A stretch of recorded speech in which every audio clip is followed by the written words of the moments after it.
The year is 850 AD. Imagine a time when Europe is still recovering from the fall of Rome. Yet, across the Mediterranean Sea, a continent is alive with activity. This is Africa in the 850s, a period of great empires, bustling trade, and dynamic cultural exchange. From the sands of the Sahara to the shores of the Indian Ocean, Africa is undergoing a remarkable transformation. This era witnessed the rise of powerful empires like Ghana and Aksum. They controlled vast trading networks linking Africa to the wider world. New religions like Islam began to take root, forever changing the religious landscape. This is a story of powerful kings, ambitious merchants, and the movement of people and ideas that shaped the future of a continent. Join us as we journey back to the 850s and explore this pivotal period in African history.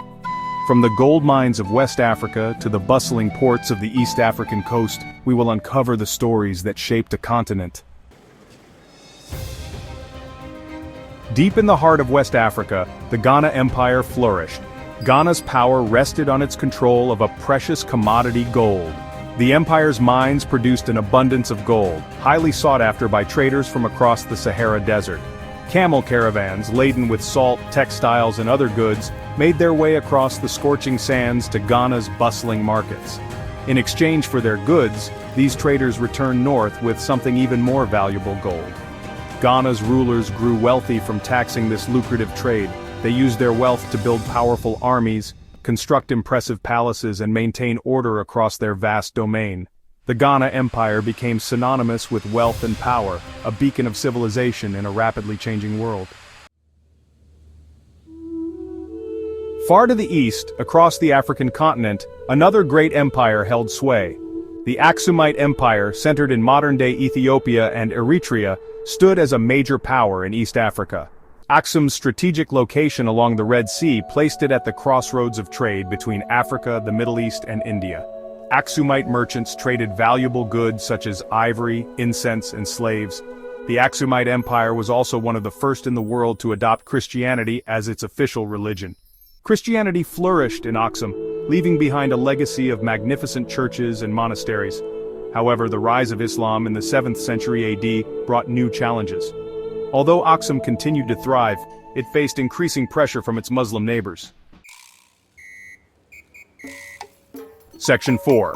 Swahili city-states, new players in the Indian Ocean trade. Along the East African coast, a new force was emerging: the Swahili city-states.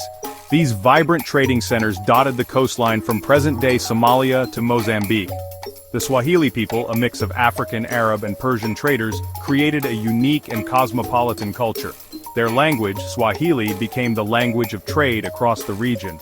The Swahili city-states were perfectly positioned to take advantage of the monsoon winds that blew across the Indian Ocean. Their dhows, large triangular sailed ships, carried goods such as gold, ivory, and slaves to Arabia, India, and beyond. In return, they brought back silks, spices, and porcelain, enriching the Swahili cities and their rulers. Section 5. Bantu migrations and early states shaping Southern Africa.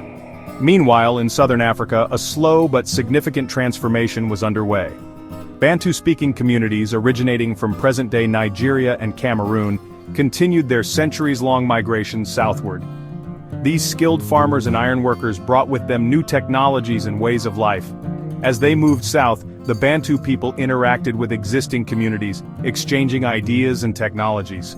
In some areas, powerful Bantu-speaking states began to emerge. These early states laid the foundation for the later development of powerful kingdoms in Central and Southern Africa.